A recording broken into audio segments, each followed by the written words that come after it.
Hey, what's going on, everybody? Welcome to another episode of Breaking the Game here on the Nothing But Net channel on Dash Radio.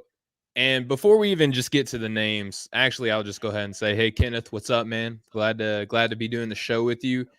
It's been like a month, and it feels like a brand new NBA season has kicked off with how long it's been since I've been on a show, and even since you last done one, it had been a couple weeks, right? So we decided to kind of delay us coming back on, considering I got sick, my family got sick, you had people in your family get sick as well, and the holidays and everything kicked up. So we just kind of put everything to the side. We both have other projects that we got going on, but we're back at it again here on Breaking the Game. So Kenneth, welcome back, man. Good to see your face here on the show. How's everything going? Everything's going well. I got the booster yesterday, so with that, my internet shouldn't kick in and out now that I got that 7G coursing through my veins. But no, just super excited to be back talking NBA. Yeah, obviously, we did an episode where you weren't able to be here due to illness and whatever, and that's all fine and good. So we're just excited to be back. We got a new segment to debut today. Go through some power rankings and stuff. So there's a lot of great stuff coming in the new year from Breaking the Game. And we're on TikTok now. So I think that makes us young and hip and with it now that we're on TikTok. So another great accomplishment for us over here at Breaking the Game. Yeah, I mean, you can't get any bigger than being on TikTok. And thank you, Kenneth, so much for being the one to head that up. I feel like I'm the grandpa of the team here, and I don't know how to talk tick and all that fun stuff. But in an effort to stay relevant, you gotta kind of roll with the punches, so to speak. And you're doing a great job of keeping us afloat on that front. And just like you said, Kenneth, we got a fun show lined up today. But before we get into that show, why don't you go ahead and let the folks know about our sponsor, Built Bar? Definitely. So Built Bar is one of the newest sponsors of the Off the Ball Network. Unlike other bars out there that taste like old Play-Doh or a piece of cardboard, when you eat a Built Bar, you're thinking you're having a dessert. If your kids find out how good these are, you are going to have to buy more of them because they're just going to be begging for them. They have great flavors such as cookies and cream, strawberry, and double chocolate. Tons of great flavors, let's be honest. And so head over to Built Bar now, as they have a mystery flavor as well, where if you guess the mystery flavor correctly, you could win a prize. Use the promo code Off the Ball in all caps at checkout for a 10% discount on your order. I did it with my first order. They loved me so much, they sent me a second one for 15% off my second order. So we've already placed 2 orders here in my household, my fiance and I, getting ready for that wedding that we have coming up. So go check out Built Bar. They're a phenomenal sponsor and great bars all around. It's excellent stuff, Kenneth. And Built Bar is a fantastic product. Glad that we have them on our team here at the Off the Ball Network, and obviously here for Breaking the Game. All right, so Kenneth, we're going to kick things off in kind of a normal fashion. You mentioned that we have some new things that we're going to unveil here on the show. But before we do all of that, we're going to go ahead and get started with kind of your pet project that you do here for Breaking the Game for Off the Ball Network as a whole. And that's going to be your power rankings here. So, Kenneth, we got here the Phoenix Suns number 1. The Bulls are the second team on your power rankings, followed by the Warriors, the Grizzlies, the Jazz, the Nets, the Bucks, the Sixers, the Heat are in a top 10 team, which is fun to see. The Dallas Mavericks, the Cleveland Cavaliers are on the left side of the bracket. The Denver Nuggets, Toronto Raptors, your Los Angeles Lakers, and of course, the Charlotte Hornets round out the left side here. So, Kenneth, comparatively from the last time that we had a show together, a lot has happened. What have you noticed has been one of the biggest changes from your last iteration to Week 11 power rankings? I mean, we saw a couple major things with it. I mean, the first was the Golden State Warriors were no longer number 1. They held down that spot for a long time. But with that, we've got 2 teams that are playing some great basketball right now. We're talking about the Phoenix Suns, the number 1 seed in the Western Conference now. We saw Golden State slip up. They lost a couple games. And the Suns have been on the tear recently, despite the fact they've had COVID issues in their locker room. I mean, that's what people forget. Yeah, they have Booker. Yeah, they have Paul. They haven't had Ayton. They haven't had some of their role players either. So the fact that they've been winning games and winning games handily, I had to put Phoenix at number 1. Chicago, they've won 9 in a row. They haven't won 9 in a row since the Derrick Rose, Taj Gibson days of this team. So great to see from them. We're going to be talking a lot about Chicago on today's episode just because of how good they have been. As I said, Golden State slips. The Grizzlies have been on a tear, especially with Ja Morant back now. Mm-hmm. And then Utah rounds out the top 5. But, I mean, we have about 6 or 7 teams that it feels like any given week could move up, could move down. Because even when we start getting into Brooklyn and Milwaukee, these are the top teams in the NBA right now in the way that they're playing. We also have seen some teams go on some win streaks that were kind of in the lower half that have, played some great basketball lately. The Lakers, they've won 4 in a row. We're talking about the Raptors. They won 5 in a row. The Sixers have won, I think it's 6 in a row now. So they moved up into my top 10 at number 8. A big part of that has just been getting healthy, not having to go through protocols, and having Joel Embiid playing at an MVP level. So, we saw a lot of change when it came to the top half with the top couple teams, and then kind of the lower half of the left side as well. The middle has been pretty consistent. We've had Miami there. We've had Dallas there. Denver has been in and out. Cleveland's been in and out. So we've seen a lot of teams that I think have been surprises, thus why Memphis is number 4 on my list. But overall, it was a tough week, I found, when it came to the NBA power rankings. Yeah, for sure. And you talked about the runs that some of the lower end teams have been on.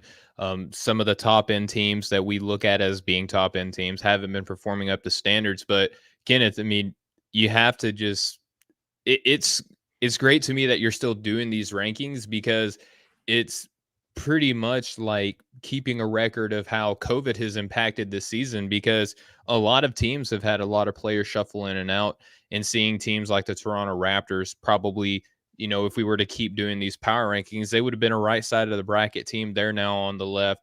The Cleveland Cavaliers started hot, kind of fell off a little bit, and now they're starting to make a little bit of headway as well. Same thing for the Charlotte Hornets. So let's touch on the right side of your bracket here. At 16, you have the New York Knicks. The Timberwolves are 17th. They're kind of one of those teams that flirt with both sides of the bracket here.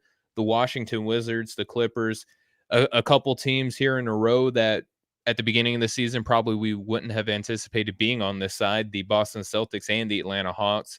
The Spurs, the Pelicans, the Kings, the Thunder, another team I'm surprised that is here, the Portland Trail Blazers, followed by the Pacers, Rockets, Pistons, and the Orlando Magic.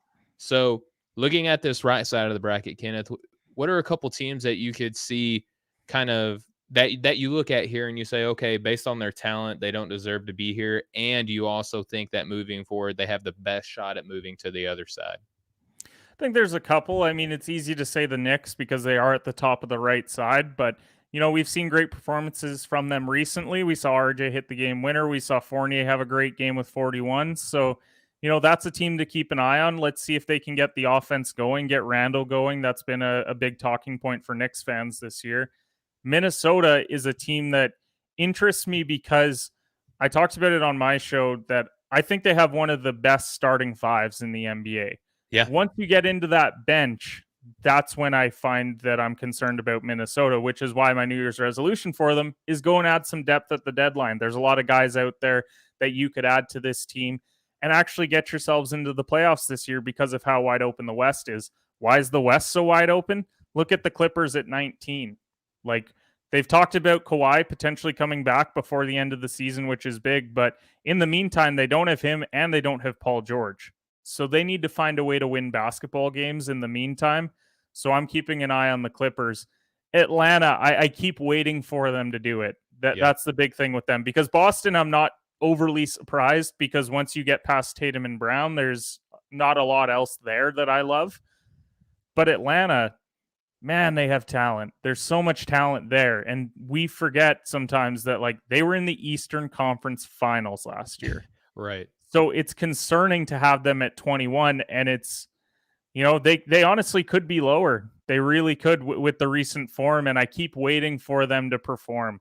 So I want to keep an eye on them over the next couple weeks. They have some winnable games over the next little while here. We know who the bottom 5 or 6 teams are going to be for the majority of the season. The only surprise in there is probably Portland. So in Indiana, I would say too, a little surprised that they're that far down. That they're that far. Yeah, I think many people could have seen them bottom 10, but bottom 4 like they are right now. There's a lot of talent there as well that's just not performing, and whether it's the system that they're in or a move that needs to be made, I'm not sure what it quite is with Indiana, but they have not been winning basketball games. Thus why they're somehow worse than Portland, which is pretty surprising with the way that Portland has played. We knew the bottom three were going to be Houston, Detroit, and Orlando. There wasn't a lot of talent there, but some of these teams like Indiana, Portland, even the Pelicans to an extent, we know that Zion hasn't played yet, but they still have talent there with the Valanciunases and the Ingrams of the world that they have. So they had a nice little stretch here, which is why they moved up a few spots, but they need to win more consistent basketball games before I even contemplate putting them on the left side. Yeah, and you like to see the effort that rookie Herb Jones out of Alabama has given that team as well. He's slowly becoming one of well. The numbers don't reflect it, but the impact, if you watch them play, he does a lot of things that don't show up on the stat sheet, which is why I don't love looking at the stat sheet at the end of the game. I like to see what they actually look like throughout the game because, even from a betting perspective, when you're doing a daily fantasy lineup, you don't consider starting Herb Jones strictly because it's stats driven on something like that. But if you're an NBA purist that loves watching the game, you love the way that Herb Jones has been playing this year. Yeah, I mean, the jump shot is looking better than advertised. The defense is there. The playmaking is there. I mean, that's the big parts of basketball in the NBA, defense, 3-point shooting, and playmaking. If you can do those, then you're going to find time on the floor. But Kenneth, appreciate all the hard work that you do on that power rankings front.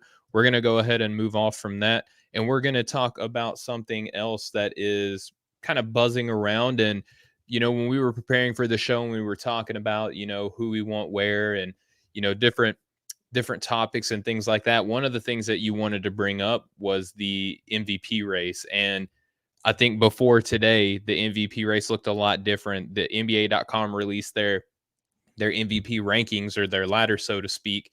And this is what their top 10 is right now, Kenneth. They have Giannis Antetokounmpo number 1, Kevin Durant 2nd, Nikola Jokic 3rd, Joel Embiid 4th, Steph Curry 5th, DeMar DeRozan at 6th, LeBron James at 7, Chris Paul at 8th, Rudy Gobert at 9th. I know that you're not particularly fond of where he was last week. And then closing out the top 10 is just supernova Ja Morant. So we're going to go ahead and get into our top 5s here in just a second. But Kenneth, I know last week you were burning up because I believe they had Rudy Gobert ranked above DeMar DeRozan, and they still don't have DeMar DeRozan in a top 5.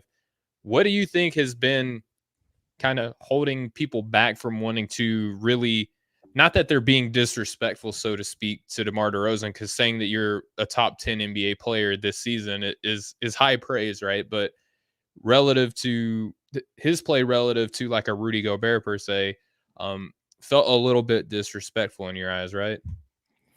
I think my main concern with the whole DeMar narrative is they're picking and choosing where they penalize players for their second options.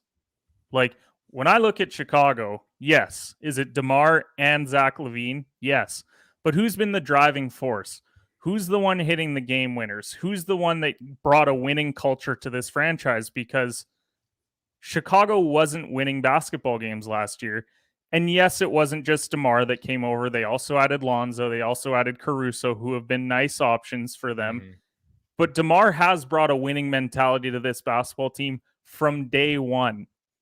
At the very start of the season, Chicago, they were playing very good basketball. People thought it was going to take time for them, including myself, thought it might take 25 to 30 games for them to figure out, okay, who's going to be the alpha out of DeMar and LaVine? How are they going to have Vucevic work here and everything that goes with adding all the new pieces that they did? But then you have Kevin Durant at number 2, and I'm not trying to compare DeMar and Kevin Durant. We know who the better player is. We know who's having the better season.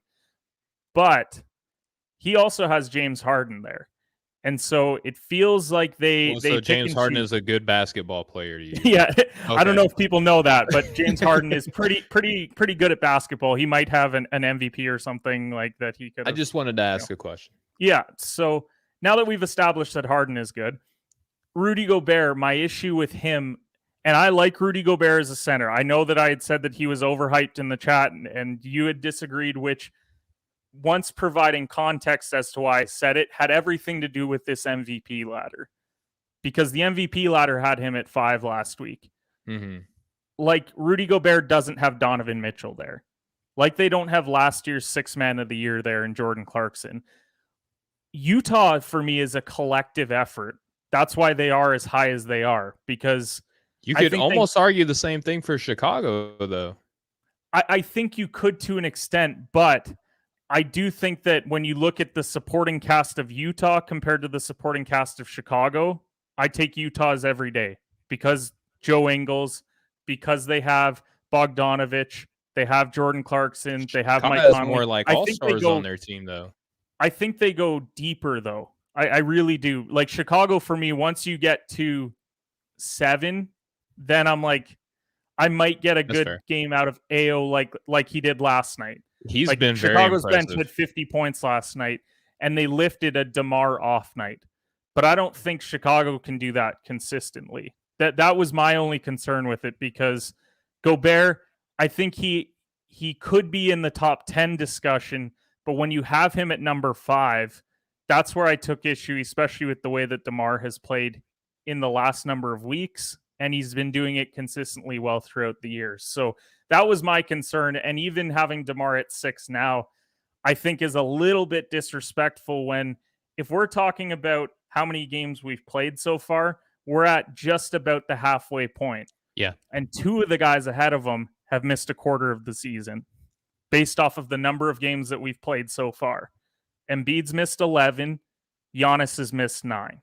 So Ja is getting punished for it, because he's missed 12. So that's why he's at number 10 right now. But we're not punishing some of these stars, and I think it's name recognition that's putting them there 100%. for missing a quarter of the season. And I think when we get into our MVP, who we have in there, I think that reflects more, because I think we have the same mentality on this. Yeah, for sure. And I think that it is fair to penalize people for missing games, so long as you're doing it across the board that you just touched on. And the fun thing, and I even wrote about this, like, I think last year, maybe the year before, on Off the Ball Network, about how it was a Giannis versus a LeBron James, MVP discussion. And it was just those two. Like, it wasn't as wide open, I think, as what this season is. And to me, it wasn't wide open at all. People just wanted LeBron James to be in that conversation because of how many people like him. And we're going to have another discussion like that on this show about another candidate. But I was just like, here's all the different points of conversation that people have around MVP. And Giannis dominated. I think it was like 5 out of 6 or 6 out of 7, something like that. Like, almost every every sort of angle that you can approach an MVP conversation, Giannis dominated that aspect of it. We don't have that this season, at least so it seems. I think that there is one player that checks more boxes than others, and we'll talk about that obviously when we give our top 5s here. But shutting out DeMar DeRozan again out of the top 5, whenever he was 6th last week, you had a guy who's not top 5 in it this past week. You jumped somebody else over DeMar because of reasons that I don't understand, while DeMar has continued to be as dominant as he has been. Like, how much more do you think someone beneath DeMar has to play over their heads in order to jump multiple spots into a top 5? That confused the mess out of me. So, Kenneth, we've delayed the conversation enough. Let's get into our top 5. Do you want to go first, or do you want me to give mine? You give yours to start, and then I can play off of it from there. Okay. And my number 1 guy, and we're going to give him a little bit more recognition here soon, is Nikola Jokic. Now, I know that he is not on a top 4 team in the Western Conference, which you don't have home court advantage, I understand, but we've seen stranger things happen with MVP discussions, and there's a lot of context as to why Denver is ranked where they are, and none of it is on Nikola Jokic, right? So I have Jokic number 1, Kevin Durant number 2, Giannis Antetokounmpo number 3. I have our boy DeMar DeRozan at number 4, and then I also have Ja Morant at number 5. That's my top 5 for MVP race, Kenneth. I like your list. I like the players that you have there. We disagree on one of them. Right, as far as placement goes, they're a bit different. But, when we had this discussion in our Off the Ball Network chat the other day, I didn't have Jokic where I have him now. And I think it's just you almost get blinded by, okay, well, I constantly see the narrative of Steph Curry. I constantly see the narrative of Kevin Durant. I constantly see the narrative around Giannis. But then when you really go in and look at it, because And I'm sorry, just real quick before I jump in, what's the one thing that those three have that Nikola Jokic doesn't have? he doesn't have talent around him. Well, he doesn't. He also doesn't have a championship. He doesn't have Yes. that high of a legacy as the other I three. also think that the European side of things, whether they mean to or not, I think that plays a factor as well. The only Europeans that they've really loved in the NBA was Dirk, and they love Luka right now. Well, and So, Giannis would technically be well, a Giannis, technically, yes. Yeah. But like he's also, it took him a long time to earn that. And he Correct. earned it with his championship and finals and everything that goes along with it. So, yeah, when I look at Jokic and I see the fact that he hasn't had his two best co-stars for the majority of the year, and I was not high on Denver coming into the year strictly because of that, because I knew Jamal Murray wasn't going to play. I assumed based off of his past number of seasons that Michael Porter Jr. was going to miss some time. I didn't expect him to miss this much time. And then you had COVID, you had everything that goes along with that. But then you look at the conference and Denver's the 7, but they're also a game back of 5. So it's not like they're a distant 7 like years past. We also gave the MVP to Russell Westbrook in the past, despite the fact that, did he not miss the playoffs when he was MVP? Or was he the 8 when he was MVP? I don't remember what it was, but it was, he was the 6th or the 7th seed, if I'm not mistaken. was he that high? Okay. So even in that case, Jokic is the 7 right now. So why are we disqualifying Jokic? And I know that they have him at 3, but it feels like they're disqualifying him, putting him at 3. Because when you look at the numbers say that he's been the most valuable player this year. They really do. Like if you start talking about win shares, he's almost a full point ahead of Kevin Durant, who's ahead of him as far as the NBA is concerned. So it's concerning to me that he's as low as he is, and I've gone back and he's now number 1 on my list for that reason, because I think you take Jokic away from the Nuggets, and I think that they're a bottom 2 or 3 team in the Western Conference. They're probably only ahead of Houston and OKC. But they'd be battling it out with the Pelicans and Portland and Sacramento without him. Yeah. I think you take Kevin Durant away from Brooklyn, and they're still middle of the East, maybe like lower half, like in that 7 range. I think you take Giannis off the Bucks. I still think they're in the top 5 or 6 teams. When you've got Middleton, Drew Holiday, all the bench pieces that they have, they've been relatively healthy this year. So that's why I think Jokic is the MVP right now. And I know that you have a lot of love for Jokic as well, obviously why he's number 1 for you. I have Durant at 2. I have DeMar at 3 because I think he needs more love as being the number 1 seed in the Eastern Conference right now by 2.5 games as well. Yep. And they've dealt with COVID issues and everything that goes along with that every team has gone through, but it cannot be stated enough the fact that their entire roster was wiped out at different points of the year. I have Steph at 4 and I have Ja at 5. The only reason why I have Ja at 5 is because he's missed 12 games. Like, and you're staying consistent with that missing time, which I appreciate. At least, if you're going to have him that far back, which we both have him 5th, right? So, but I'm saying specifically for you to have him 5th, despite his stellar play, you're being consistent with that games missed piece. Because Milwaukee, that's why I don't have Giannis. That's why I don't have Embiid. And you know what? This could change because we're at not even the halfway point. If Joel Embiid and Giannis do not miss any more time this year, then they will be back in my MVP discussion. I just can't have them there right now. You can't miss a quarter of the season and be the most valuable player. What's the lowest number of games that an MVP is won at? Probably 65 or 70. And they're on pace to play 60. So stay healthy for the rest of the season. And then we can start having the discussion about them being back in my MVP ladder. Just right now, it's absurd to me that Embiid just jumped DeMar, despite the fact that DeMar had game winners. He's been efficient. He's been everything that you want. And he's been the driving force of Chicago. Levine's been there. He's been like his Robin, but DeMar has been Batman this year. No, hands down, and we're going to give DeMar a little bit of love. So here in this MVP race, Kenneth, I'd like to start with Nikola Jokic, and you can tag along, tag in, and along with me, give him some love as well. Um, right now, he's giving you 26 points per game. Yes, that's fewer points per game than Giannis and KD, which to me, I think is the NBA's kind of lazy take on why they have the race where they have it. But here's the thing: he's only he's 4 points behind Kevin Durant in terms of points per game, but he's doing it on 3 fewer shots from the field, right? He's giving you 14 rebounds per game, which is higher than Giannis. He's giving you 2.6 offensive rebounds, which is higher than Giannis. He's giving you 7 assists per game, which is higher than KD and Giannis. He has a 40.9 assist percentage, which is higher than KD and Giannis. He's shooting 56.7% from the floor, which is higher than KD and Giannis. He's shooting 30.5% from deep, which is higher than Giannis, obviously, but not that much farther behind KD, who's shooting 37% from the field. And he's doing it on 4.3 attempts per game, which is less than one attempt less from the floor than KD. So he's shooting threes almost on par with Kevin Durant.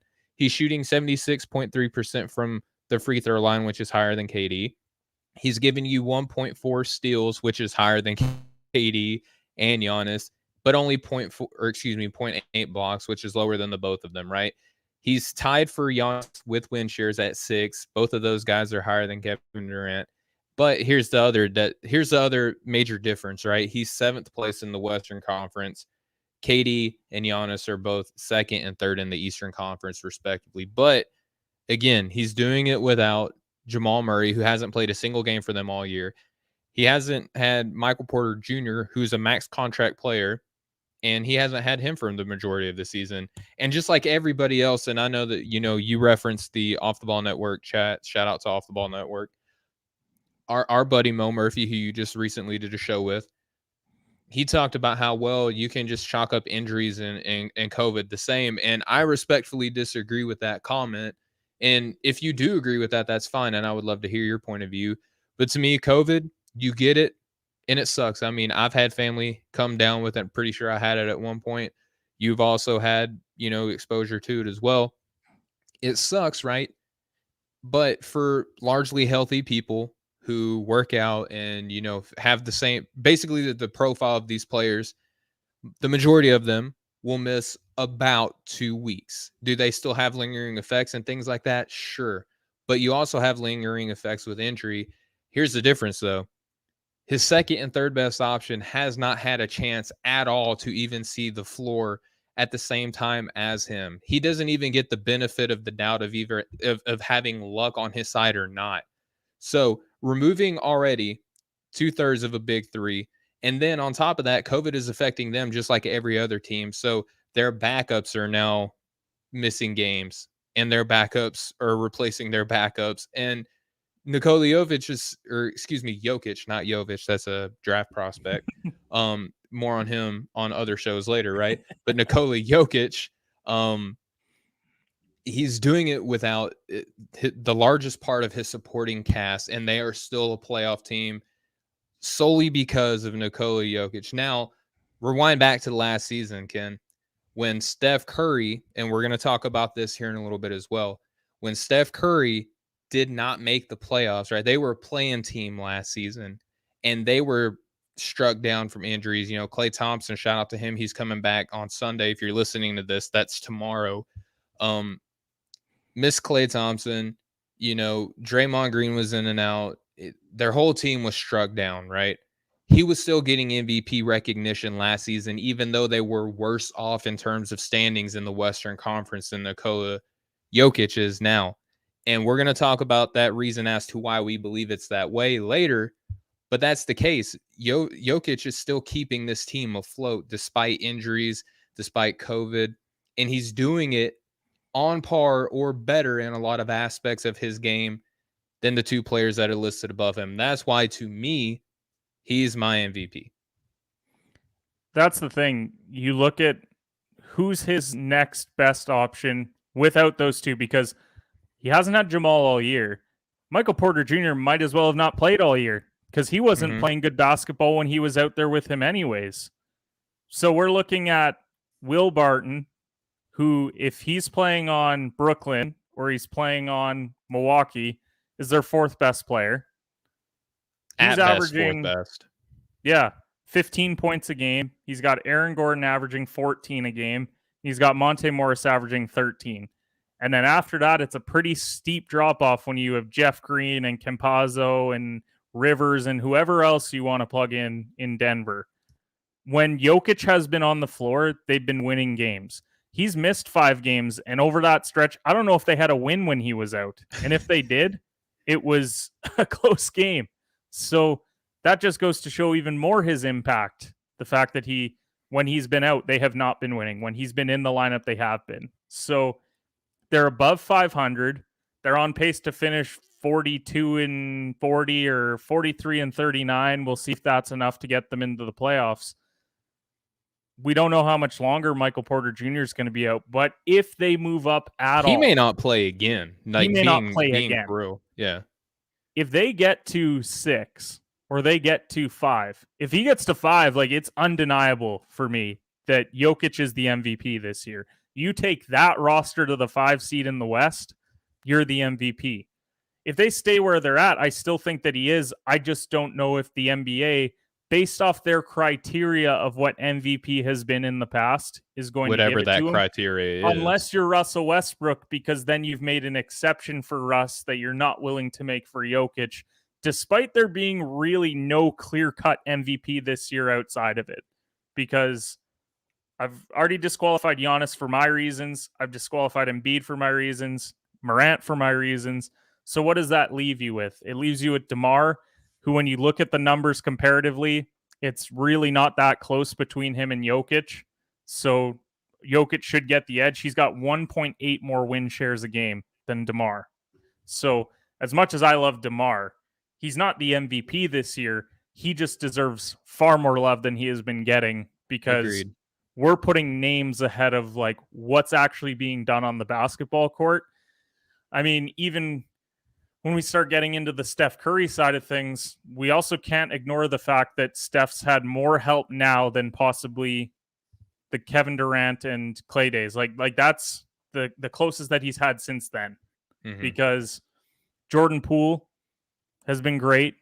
Andrew Wiggins, great. He's getting all-star recognition. He's getting all-star recognition. Draymond Green back, anchoring the defense. They're the number 1 defensive team. So if we're giving Gobert all this love for being the defensive anchor there, then why aren't we giving Draymond love, not an MVP, but shouldn't that also detract from what Steph's doing if Draymond's anchoring the defense? Because Steph's not a great defender. He's not a bad defender, but he's not great. So it feels like we're picking and choosing here. And that's to your point about Steph. I have him at 4 because I've disqualified other people due to injuries. If you play another 10 games healthy, Giannis and Embiid, they're ahead of Steph for me, or Ja, for example. Then they're ahead of Steph. But I am showing him love because they are a top 3 team in the West, top 2, I guess. Yep. And so I'm giving him love because of that. But this also isn't a great Steph Curry season, which enough people aren't talking about. We're talking about him shooting 42%. He's reining it in from downtown and from the free throw line, but he's done that his entire career.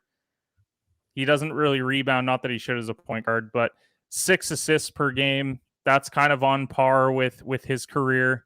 So I think we need to pump the brakes a bit on Steph, because we all love Steph. Well, the majority of people love Steph and the way that he plays, because he's brought in the 3-ball era, and a guy that's small and looks like he's 15 years old is running around hitting shots, and it's all fine and dandy in Golden State. But we can't also dismiss the number of pieces that they have there now. Damian Lee, I didn't even mention. He's having a great season there too. So we're talking about Kuminga's coming into his own now. Well, they're about to get Clay back as well. Yeah. I think tomorrow is his debut. Yep, Clay's Sunday back at even remotely 100%. How are we putting even Steph 70 in the MVP at all? Even then 70%. We have to start treating it like Utah. We have to start treating it where, yes, Steph is the best player on this team, but he's not the MVP because if Steph Curry missed games, they'd probably still be in the playoffs right now. They really would, the way that they're playing basketball. Yeah, and I mean, and again, Kenneth, I know it's dangerous and it's a slippery slope whenever you talk about a beloved figure in basketball and you take away a little bit of credit from them. And it's not that we're wanting to strip him of all credit or of all recognition or anything like that. You currently have him top 5 in your MVP because of your criteria. To me, that's saying that you're looking at it logically, right? Like you're not just letting any sort of fandom or any sort of legacy conversations, anything that has happened before the season to affect an in-season, regular season award, which I think people sometimes forget that's what MVP is. It should be a season-by-season case for who is the best or the most valuable player on their team for that season. And to me, Steph Curry, he can be mentioned in the conversation, I'm sure, but there are people saying that he should be the MVP, and I'm like, let's pump the brakes on that, just like you said, Kenneth, because look at this. Look at these numbers here. He's shooting 20. He's averaging 27 points per game. That's good, right? But that's on 20 and a half attempts per game, 5 rebounds a game, 6 assists with a 29.6 assist percentage. That's pretty solid, right? That's nothing to sneeze at. Only shooting 42% from the floor. And we need to pause there. Like we just a moment of silence for the field goal percentage. 42%. That's 20 attempts per game. He's shooting 13.3 attempts from 3 a game. So quick Arkansas math here. He's only shooting 7 2-point attempts on the season. That's floaters. That's whatever you want, layups, whatever. He's only shooting 7 of those. The majority of the shots are coming from deep, where he is shooting almost 39% from deep on 13 attempts. Is freaking ridiculous, right? Like that's the type of stuff that why he can be in this conversation, right? But only shooting 42% from the floor, that's a no-no. If I'm telling you, Kenneth, if it was anybody else, they wouldn't even be in MVP conversations. If Kevin Durant shot 42%, if Nikola Jokic shot 42% from the floor, heck no. If John Morant shot 42% from the floor, heck no. Stephen, to parlay into your point, like look at the rest of the top 10. The next closest guy is shooting what, 47? 46? Yeah, I mean, DeMar DeRozan shooting 49% from the floor. LeBron James is shooting 52% from the floor. Chris Paul, who doesn't really shoot at all, is shooting 48% from the floor. Rudy Gobert is shooting a ridiculous 71% from the floor. John Morant, 79. Let's see here. Joel Embiid, 48. Nikola Jokic, 57%. Kevin Durant is shooting 52. And Giannis Antetokounmpo is shooting 54. So 47 is the next closest. So, and don't get me wrong, you look at the 3-point percentage, like, yeah, Steph is a little bit better than KD. He's shooting it at a much higher clip than everyone else. I'll give him that. So, yeah, he's that's 13 attempts. impact. That's why his impact is there. But my big concern with MVP, and this is why I think DeMar's as low as he is, and we still have LeBron in there despite the fact the Lakers haven't been playing well. And don't get me wrong, his numbers have been great. Like don't get me wrong. But the Lakers also have a better record than Denver. I mean, to be fair to our point about record, right? Like LeBron James is still doing it. And he's still doing it. But we can't turn the MVP into what the All-Star game has become, which is a Lifetime Achievement Award. That's my case with Steph Curry. Because there is a lot of All-Stars every year that we look at and we're like, really? We didn't include this guy because we gave it to Mike Conley and DeMar DeRozan last year. Remember that when Adam Silver appointed Mike Conley instead of giving it to the guy that deserved it? So we can't turn the MVP into that, because when we listen to these talk shows every day that talk about this stuff every day, MVPs matter. They really matter when it comes to a player's legacy. Why does Kobe get slighted by a lot of people? He has 1 MVP in his career. If Kobe's like a 3, 4, 5-time MVP, we have a much different discussion about him in the all-time rankings. But when you only have 1, and when Shaq's only got 1, then you run into issues when it comes to these discussions. So this is why MVP matters. It really matters to not just put guys there because they're fan favorites, because they've played a quarter or missed a quarter of the season, but the minutes they've played have been good. Well, you still missed a quarter of the season. What was your team's record while you're out? Because if your team's winning games while you're out, are you the MVP, most Doesn't make you valuable bad. player? It does Doesn't make not you make bad. you a bad player. It just means, well, they're winning games without you. So do I think they can win a championship without you? No. But if they're winning regular season games without you, and yes, opponent matters and everything, but it's tough to win in the NBA. If they're winning games without you, then are you the most valuable player? Well, and then That's something that's that where I think we have to at least think about. That's when the conversation steers away from, okay, well, they may not be the most valuable player to their team, but who's most valuable to the league? And then it turns into a money or a financial conversation, and that's where Steph Curry is really lucrative for the NBA. So there's a couple different ways, depending on who you like, you will find an argument as to why they belong where they do. And before we move on, Kenneth, I just want to point out, win shares aren't a perfect stat, right? But just to kind of go along with what you were saying, as far as how they impact winning and stuff like that, Steph Curry, to his credit, has a pretty solid win share of 4.8. But let's look at some of the guys behind him. Chris Paul, 5.5 win shares. Out of all 10 players, Rudy Gobert leads them all with almost 7 win shares, right? So like that's showing his impact to his team too, right? But again, Steph Curry, because he gets all these nicknames from everybody else, the green-eyed assassin, the baby face, like all of that, right? Like the light skin, like every nickname that he has, it's because people like him. And look, personally, I like Steph Curry too. He's fun to watch. That doesn't mean that we need to elevate him above more deserving players, right? So that's the last thing I would like to say for the MVP race. All right, so Kenneth, we're closing down on about 15 minutes left of the show here, and we have one more segment that I would just like for you to introduce, because this is kind of your brainchild here for the show. So I see these debates all the time where a lot of people like to compare players and they like to compare teams and like who would beat who and who would you rather have and all this.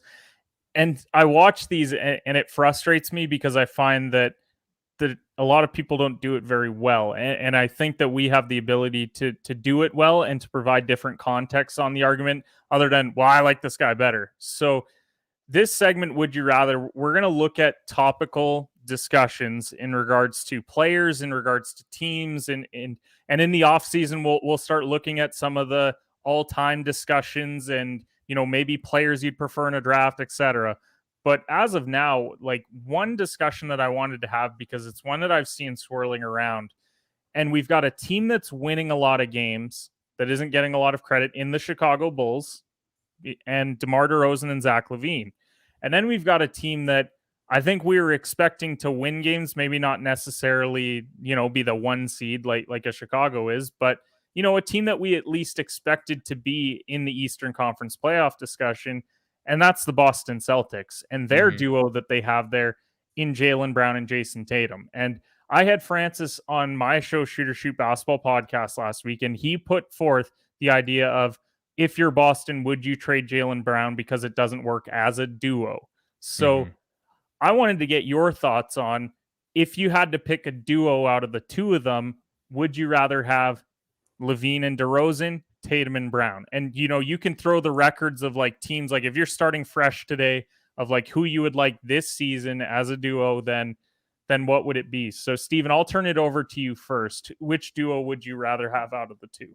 And just to give further context, because I feel like I have to with the stance that I'm about to take, Kenneth, part of this segment, the Would You Rather, we're gonna speak on opposite ends, right? It doesn't mean that, and obviously I do feel some sort of way about the duo that I'm gonna take, right? I do see merit and credence to pick the two that I have, but to give full context, like we're not always gonna, like for this segment, Would You Rather, we're both gonna give thoughts and opinions and intelligent conversation for both sides of it, right? So I really feel like I had to kind of chicken out a little bit at the beginning, because the duo that I'm gonna pick is Jason Tatum and Jaylen Brown. And I know that just mentioning those two over, DeRozan and LaVine, especially right now, is going to probably raise eyebrows and some people are going to scratch their heads, or just if you're listening, please still listen, because I do think that there is logic in still picking those two. And Kenneth, I would like to ask a couple questions to start off. Who is Zach LaVine at, by himself in Chicago, let's say, year 4, year 5 of his career? Was he talked about in all NBA discussions? Was he potential like dark horse MVP candidate? Was he, all-star votes and things like that? Was he anywhere near that level of recognition? I think it was. I don't know. You think that Zach LaVine was at the level of recognition at his career, by like say year 4, year 5, year 6, um, in especially coming over from Minnesota, where he was third wheeling it behind Karl Anthony Towns and I think Wiggins. it's tough because his team wasn't winning games. It really is, because they weren't winning. He was putting up numbers, Mhm. but yeah, they weren't winning a lot of games. So I think you could take the stance that you like them more as an individual player, but as far as who would you rather have at the time, I don't think that you could. I mean, okay, so there's that aspect of it. And you talked about DeMar DeRozan brought over a winning mentality. Well, in Toronto, the one thing that he got killed for was that could be the best player on a team. One, he couldn't shoot, and now he's like shooting the best in his career. And then also in San Antonio, he was on a team that had a bunch of individuals and couldn't get over the hump. So I think a large part of the success that both of these two are having is due to team construct and having guys around them as a duo, right? Because both of those guys are playing really well this season, but they are not the only ball handlers on this team, right? Like you have Caruso coming in off of the bench, and you have Ball with a lot of the distribution abilities as well, right? So meanwhile, in Boston, we have Tatum and Brown. And what's the one thing that everybody says that this team needs is they don't have a table setter. They don't have a straw Yeah. to stir Boston's drink. You put a Ball in a Caruso with these two, they're playing a lot differently. The reason that Jason Tatum is shooting the way that he's shooting, step back three after step back three. If you look, he's attempting almost 9 threes a game, like less than Steph Curry, but he's still attempting almost 9 a game, and he's only shooting 33%. So that you're putting your team in a bind when you're taking that many and you're shooting that inefficiently, I guess. Right. And then Jaylen Brown, he's shooting 36%, but on 8 attempts, right? So you got these guys who are super talented perimeter players on both ends.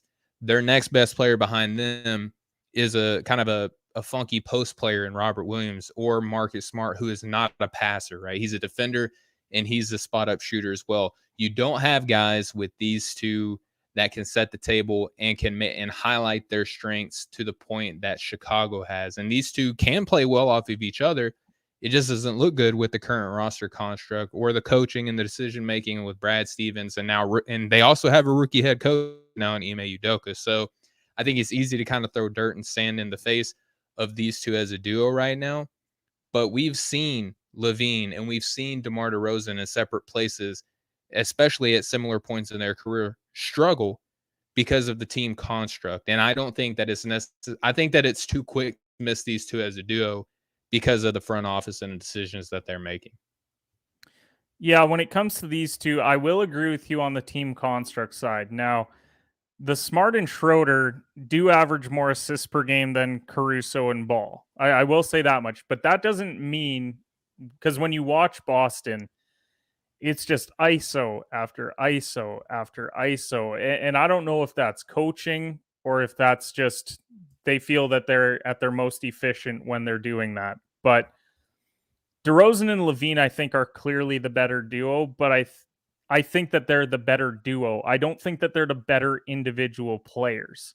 Mm. Like, I think when we talk about who's the player that you would most want to have out of the 4 players we named, I think Jason Tatum is number 1. I really do. I think Tatum is a superstar that has a poorly constructed roster around him. But when we're talking about a duo, and I think that the main point as to why the LaVine and DeRozan works better is that they distribute better. than the duo of Brown and Tatum. And I think a lot of that has to do with system. I do think that when you are in ISO, yeah, you're just doing a lot of kicking out of it or putting up bad shots, step back threes, like you mentioned with Tatum. And I said, New Year's resolution for Boston should be to get Jason Tatum to stop shooting so many threes and move the basketball. So, right. Which, to his credit, I mean, he's giving you almost 4 assists per game, so it's not like he's not giving moving you the ball. assists. I'll give him that much, but he's also attempting 21 shots a game, which is one of the highest in the league. So, and I don't love that he's doing it not the most efficient at 41% doing so, almost 42. So we'll give him the edge. We'll say 42. Also, so to be fair, that's only like one more shot more than your guys. We'll put him with Steph. Steph at 42. So I think the better duo. It's easy to say because Chicago is the 1 seed and Boston's not, right? Correct. But if we're talking about strictly players, as I said when we started doing the segment, we're throwing the records out the window. It's if you had a franchise right now, who would you rather have as your duo? I'd like Jason Tatum to be my number 1. I just don't think Brown can be the number 2 next to him. And I love Jaylen Brown. I think he's a young guy that he's oozing with potential. I just don't think that they work together because they're too similar of a player. It's like having like 2 guys that play the exact same way, and you're telling both of them, well, now you need to pass. And then they're like, well, why isn't that guy passing? That's the way that I look at those two because yeah, Brown isn't that far behind him. He's a 1.5 back with 2 less attempts. So about the same, right? Yeah. Brown's close to him in rebounds despite being the undersized guy. He's right there in assists as well. So I just think that it's not a great match. And that's why I hated Boston's offseason because they thought bringing in Dennis Schroeder, a score-first point guard, along with Marcus Smart, who wants to be a score-first point guard but isn't good at it, that's who you're going to have beside 2 alphas, because that's what Brown and Tatum are, 2 alphas that want the basketball. Well, that's what DeMar and Levine are too. I mean, alpha from San Antonio, alpha on Chicago. 2 alphas, though, that I think have bought into the entire roster. Like they don't have so many overlapping skill sets. They're unique enough apart from one another that it works. Like because Levine likes to take threes. He likes to, he likes to be out there. DeMar likes to do a lot of his stuff from the post, and that's what he learned under Popovich. Yeah, you can be that scorer from the mid-range because, like, you're one of the best since Jordan in the mid-range. He really is. Like, his mid-range game is insane. But he also learned to distribute with Pop, and that's what he learned. That's why I don't like looking at Toronto DeMar, because Toronto DeMar was putting up 35 shots a game in the playoffs, scoring 25, and everyone thought, well, he scored 25 points. Well, he took more shots than that. So when he's shooting 36% from deep, which is like a career high, Yeah. And I think a lot of that is getting better looks, and it does help when you have a Vucevic down low compared to a Boston who has a Robert Williams. I think who is playing decently, by the way. He's not putting up Orlando numbers, but I never thought that he would when he left because he doesn't. Oh, I'm sorry. I was talking about Robert Williams. Williams as well. Yeah, both of them are playing well. So when I look at the duo, which is what it's about, it's the duo. I think DeMar and Levine complement each other better.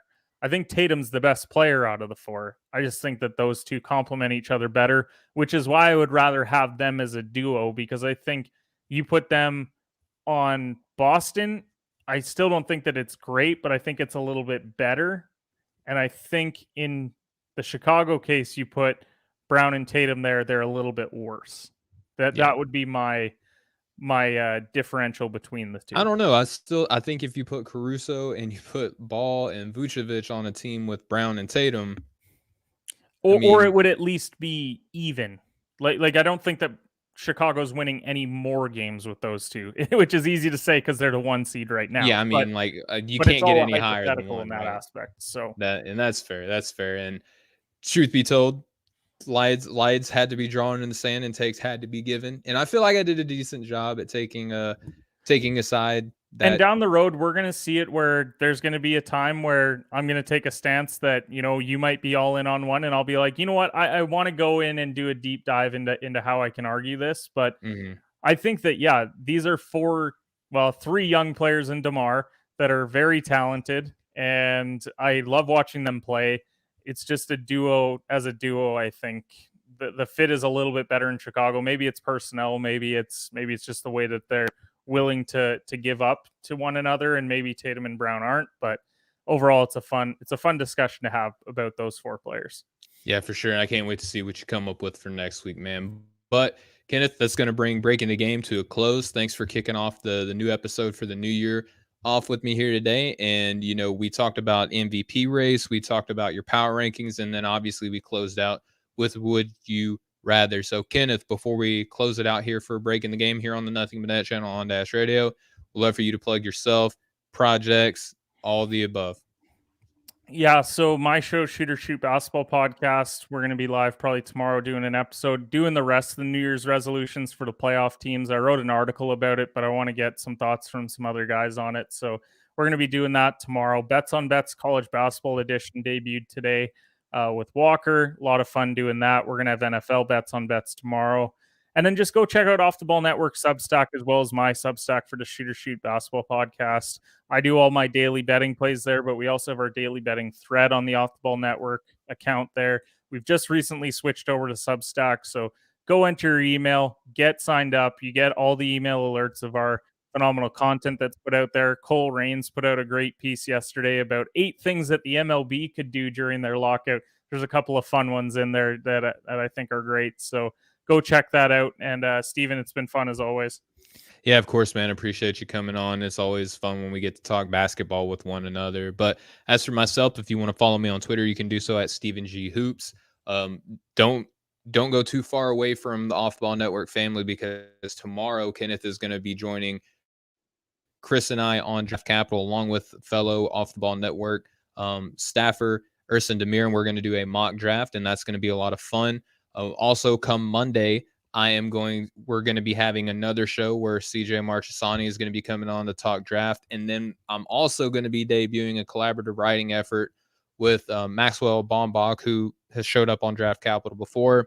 We're going to be introducing our new writing column called Pick and Roll, where we pick 5 NBA prospects, and then we, kind of cheeky here, roll with our analysis on how we view those players, whether or not we agree, disagree, talk about some fun aspects of it. It's going to be fun. We're going to be writing it kind of like conversationally. So it'll be like you're reading us talk across the table from one another, with video referencing some of the finer points as to what we're talking about. But that's going to be on, you can go to Substack and look up Pick and Roll. That's also going to be on the Off the Ball Network Substack. So if you want to go to offtheballnetwork.substack.com, subscribe, you'll be able to get it, but highly encourage you also to go look at pickandroll.substack.com. And if you want to, you got stephengillespie.substack.com as well, where I have things like big boards and things of that nature are going to be displayed on there. But Kenneth, as far as plugs go, we're done, except we got to pay one more bill. Why don't we tell the people about BetUS? Yeah, definitely go check out BetUS. They are the newest sponsor of the Off the Ball Network. They have the fastest payouts in the industry on the sports betting side and offer a 125% sign up bonus when you use the promo code Off the Ball in all caps at sign up. Head over to betus.com to sign up today. Use that promo code. 125%. You're throwing $100 down. They're giving you $125 for free to go and bet with. So go and check that out. Obviously, bet responsibly. Only bet if you're 18 plus years of age, but definitely go and check that out today. It's a site that I love. It's included in all of my articles. The Off the Ball Network thread always has references to BetUS as well. We always have a link there for you guys to click on as well to go and sign up. So go and sign up at BetUS today and win some money. Yeah, go get some free money. You guys have been throwing heaters out there. I'm not a bettor, but I think I might have you as my bookie, so to speak, and try to win me some monies, because you guys are on a crazy roll lately. So for Kenneth, for myself, for the Off the Ball Network, for the lovely people at Built Bar, BetUS, and the Nothing But Net channel on Dash Radio, this has been Breaking the Game. Kenneth, let's say bye to the people. Thank you for tuning into the show, guys. We'll see you next weekend. All right. Love you guys. Bye.